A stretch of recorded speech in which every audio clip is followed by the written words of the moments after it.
السلام علیکم دوستانو، تاسو یو بل ولاګ کې بیا هم خراغلاس وایم. ان شاء الله چې تاسو ټول بخیر او روزي به مو هم په خوند روانې وي. مونږ هم الحمدلله ټول خیر او روزه هم ډیر روانه ده. په دې ولاګ کې به د روزي اول ورځ تیاریانې او د روزي د لپاره یو څه ډیکوریشن چې جوړ کړی هغه به د سره شریک کوم. هیله ده چې تر اخره دا ولاګ وګورئ او لکه تل چې زما چینل ته نوی راغلی یاست نو سبسکرایب مو هیر نشي. یو ورځ مخکې له روژې چې جمعه راتله سهار ناشتې نه بعد ما چې اول کار وکړ هغه دا و چې د روژې لپاره مې مکمله سودا برابره کړله. اول خو یو برقي مکسر او جوشي مې په کار نو لاړم چې اول هغه واخلم او ورپسې د خرما دپاره مې هم یو وړوکی لوښی په کار و هغه هم خو همالته مې پیدا کړ هغه مې اخیستلو.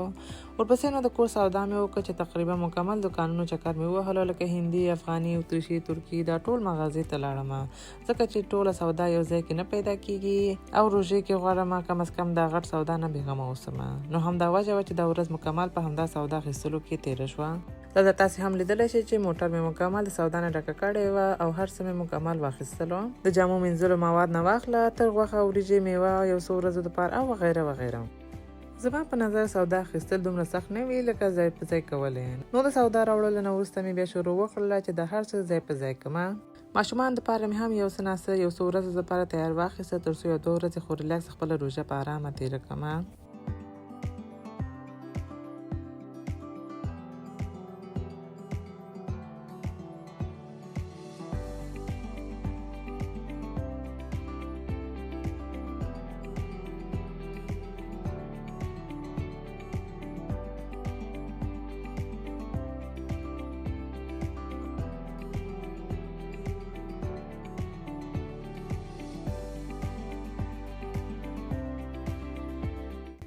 دوستانو بعضې میوې لکه توت زمیني ډېر زر خرابېږي ولې که اول یې پاک ومینځئ پرېږدئ چې اوبه بیخي ترې لاړې شي. ورپسې بیا لوښي کې اول یو کاغذ کېږدئ بیا توت زمیني پرې کېږدئ او په سر یې دوباره یو کاغذ کېږدئ. نو په دا طریقه زر نه خرابېږي او یو څو ورځې په ارامه کولی شئ ترې استفاده وکړئ.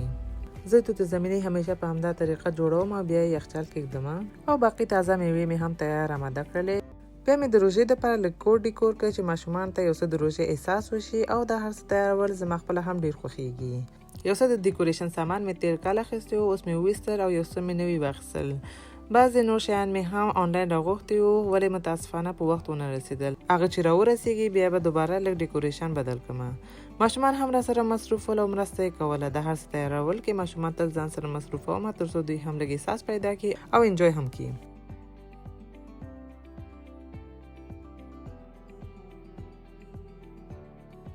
ورپسې نو اول سحري یا پشلمي دپاره مې پراټې پخې کړلې.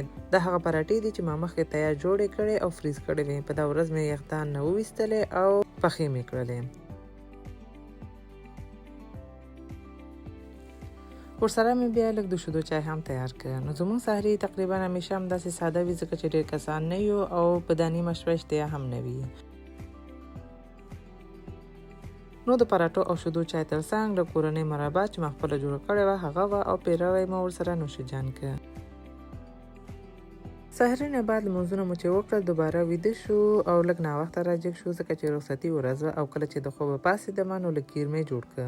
سږکال اول افطاري مو مورجانې کره وکړله هغې راغوښتي وو. دا چې هغې دعوت کړی وو نو ما ونه غوښتل چې تش لاس لاړه شم نو ځکه مې لږ کیر جوړ کړ او د کیر د مواد ما مخکې له روژې نه تیار جوړ کړی وو. البته دا مواد زما کور کې همیشه پیدا کېږي ځکه چې زما د ژوند ملګري ډېر خوښیږي. نو د دې کیر جوړولو دپاره مې اول 3 لیټره شیدې په یو دیګ کې واچولې. ورپسې بیا دا مواد پکې واچولو او جوش مې کړ. دا چې دا مواد څنګه جوړولی شي دا مې یو ځل مخکې هم شیر کړي وو. د دې دپاره وریجې، وچه میوه، هیل دا ټول به مکسر کې مکس کړئ. بیا به د ضرورت په اندازه بوره هم پکې واچوئ او بیا به یې جګ کړئ او دا ویډیو تاسې کولی شئ زما چینل کې پیدا هم کړئ. شیدې چې لږ جوش شي بیا مې پکې کانډنس ملک هم واچولی او دوباره مې یو څو دقیقو دپاره جوش کړه.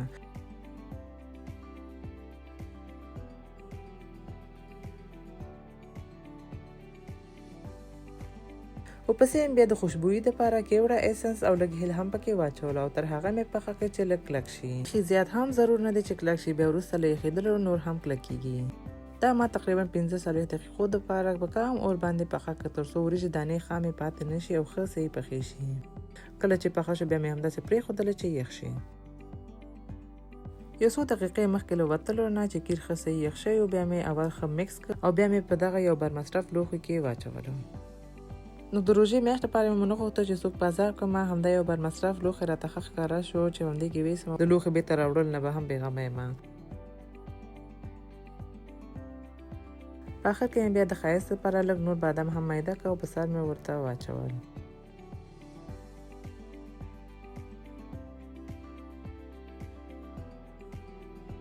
بیا مو نو ځانونه هم تیار کړل او حرکت مو وکړل د هغې کور په طرف. هلته چې لاړ نو هغوی هم هر څه تیارول شروع کړي وو.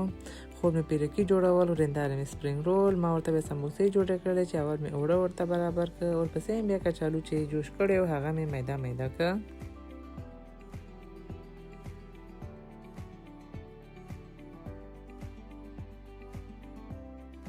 بیا مې دا ټول مواد په یو کړاهي کې واچول او مسالې مې هم ورته برابرې کړلې. مرجانې بیا ورجې تیارې کړلې او داش کې بیا په دم کې ښودلې. وخت هم لږ پاتې و افطار ته، نو آخر کې مو کوشش کولو چې هر څه زر زر پاخه کړو او دسترخوان اماده کړو.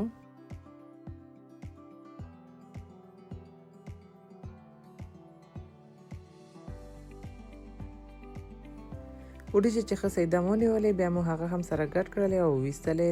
دو پیازه مو هم په لوښو کې واچولې. د تازه میوې چاټې هم تیار کړي وو. په روژه کې دا ډېر خوند کوي چې د روژه ماتې په وخت کې ټوله کورنۍ په یو دسترخوان راغونډه وي او په ګډه روژه ماتې وکړي. بیا مو دسترخوان هوار کړ، هر څه مو پرې کېښودل او یو ځای مو سره افطاري وکړله. نو دوستانو هیله ده چې دا ولاګ مو هم باقي ولاګونو په څیر خوښ شوي وي. که مو خوښ شوي وي لایک، شیر او سبسکرایب مو هېر نشي.